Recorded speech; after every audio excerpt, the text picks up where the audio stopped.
আসসালামু আলাইকুম ওয়া রাহমাতুল্লাহি ওয়া বারাকাতুহু ইন্নাল হামদালিল্লাহ নাহমাদুহু ওয়া নুসাল্লি আলা রাসূলিহিল কারীম আম্মা বা'দ। জাহান্নামকে কিয়ামতের মাঠে উপস্থিত করানো হবে।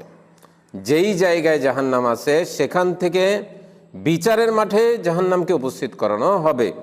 কোরআনুল কারীমের সূরাতুল ফজরের 21 নম্বর থেকে 26 নম্বর আয়াতে আল্লাহ সুবহানাহু ওয়া তাআলা বলছেন, কাল্লা ইযা দুক্কাতিল আরদু দাক্কা দাক্কা, কখনোই নয় যখন পৃথিবীকে চূর্ণ বিচূর্ণ করে দেওয়া হবে। ওয়া জাআ রাব্বুকা ওয়াল মালাকু সাফফান সাফফা, তোমার রব তোমার প্রতিপালক উপস্থিত থাকবেন এবং ফেরেশতারা সারিবদ্ধভাবে দাঁড়িয়ে থাকবে। ওয়াজিয়া ইয়াউমাইযিন বিজাহান্নাম, জাহান্নামকে সেখানে উপস্থিত করানো হবে। ইয়াউমাইযিন ইয়াতাযাক্কারুল ইনসানু আন্না লাহু যিকরা, সেদিন মানুষের হুঁশ ফিরে আসবে। সেদিন মানুষ বুঝতে পারবে যে আমি দুনিয়ায় কি ভুল করেছিলাম, দুনিয়ায় কেন খেলতামাশায় ছিলাম, দুনিয়ায় কেন জুয়া খেলতাম, দুনিয়ায় কেন মদ খেতাম, দুনিয়ায় কেন সময়কে অবহেলা করতাম, কেন সালাত আদায় করতাম না। মানুষ সেটা বুঝতে পারবে, উপলব্ধি করতে পারবে। ইয়াউমাইযিন ইয়াতাযাক্কারুল ইনসানু আন্না লাহু যিকরা, আল্লাহ প্রশ্ন করছেন, হে দুনিয়ার মানুষ, সেদিন তো তোমার হুঁশ ফিরে আসবে, কিন্তু এই হুঁশ ফিরে আসার কারণে তোমার কি উপকারে আসবে? আল্লাহ সুবহানাহু ওয়া তাআলা প্রশ্ন করছেন, ইয়াউমাইযিন ইয়াতাযাক্কারুল ইনসানু আন্না লাহু যিকরা ইয়াকুলু ইয়া লাইতানি কদ্দামতু লি হায়াতি, হায় আফসোস, যদি আমরা এই পরকালের জীবনের জন্য কিছু সঞ্চয় করতাম, যদি পরকালের জীবনের জন্য কিছু আমরা পূর্বে পাঠাতাম। ইয়াকুলু ইয়া লাইতানি কদ্দামতু লি হায়াতি ফায়াউমাইযিন লা ইউআযযিবু আযাবাহু আহাদ, আল্লাহ সুবহানাহু ওয়া তাআলার মতো শাস্তি কেউ দিতে পারবে না।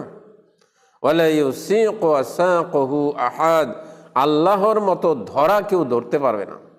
আপনি একজন চোরকে যদি ধরেন, একজন ডাকাতকে যদি ধরেন, আপনি তাকে কি শাস্তি দেবেন? বাংলাদেশের সর্বোচ্চ শাস্তি হচ্ছে মৃত্যুদণ্ড। একটা মানুষকে যদি একবার মৃত্যুদণ্ড দেন, তাহলে আর কোনো শাস্তি তাকে দিতে পারবেন না। আল্লাহ সুবহানাহু ওয়া তাআলা বলছেন, আল্লাহর মতো ধরা কেউ ধরতে পারবে না। আপনি যদি একটা আসামিকে ধরেন, জেলে যদি রাখেন, তাহলে তাকে আপনি সর্বোচ্চ ধরে রাখতে পারবেন তার মৃত্যু পর্যন্ত। কিন্তু আল্লাহ সুবহানাহু ওয়া তাআলা ধরবেন, আর মৃত্যু হবে না, তাকে শাস্তি দিবে, সে আবার জীবিত হবে, তাকে শাস্তি দিবে, আবার সে শরীর ঠিকঠাক হয়ে যাবে, তখন আবার শাস্তি দেওয়া হবে। এভাবে আল্লাহ সুবহানাহু ওয়া তাআলা তাকে শাস্তি দিবেন, তার আর কোনোদিন মৃত্যু হবে না। তাই আল্লাহ সুবহানাহু ওয়া তাআলা বলছেন, আল্লাহর মতো শাস্তি কেউ দিতে পারে না, আল্লাহ সুবহানাহু ওয়া তাআলার মতো ধরা কেউ ধরতে পারে না। জাহান্নামকে উপস্থিত করা হবে।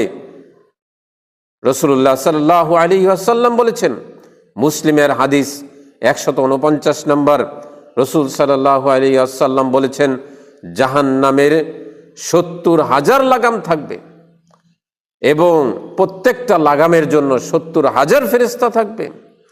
70,000 ফেরেশতা একটা লাগামের জন্য থাকবে, অর্থাৎ জাহান্নামের 70,000 শিকল থাকবে।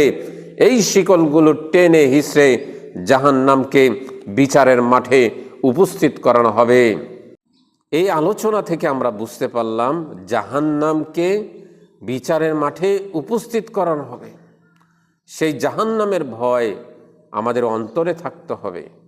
যদি জাহান্নামের ভয় অন্তরে না থাকে, তাহলে মৃত্যুর পরে আমাদেরকে এই জাহান্নামে যেতে হবে, জাহান্নামকে ভয় করতে হবে, জাহান্নামের শাস্তিকে ভয় করতে হবে, আল্লাহ সুবহানাহু ওয়া তাআলার শাস্তিকে ভয় করতে হবে।